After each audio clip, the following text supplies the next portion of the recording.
তো বন্ধুরা চিকেন বানাবো আজকে। তো চিকেনটাকে ম্যারিনেট করে রেখেছি, সব মশলা দিয়ে লবণ তেল দিয়ে ম্যারিনেট করা আছে। আর এখানে আলু ভেজে রেখেছি।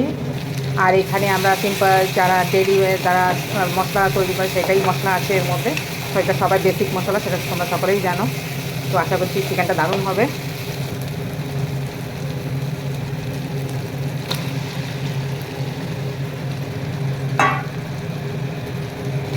ভালো করে নাড়াচাড়া করে ভাজা ভাজা করতে হবে তেল ছাড়া অবধি।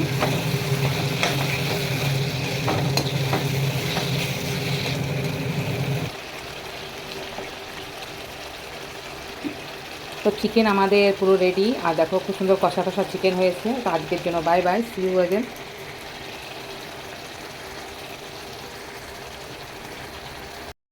তো দেখো বন্ধুরা চিকেনটা খুব সুন্দর হয়ে গেছে, দারুণ হয়েছে চিকেনটা। তো আমি এরকমই রাখবো কষা কষা। তো গরম গরম ভাতের সাথে দারুণ লাগবে খেতে। কালারটাও খুব সুন্দর এসছে আর খেতেও দারুণ হবে।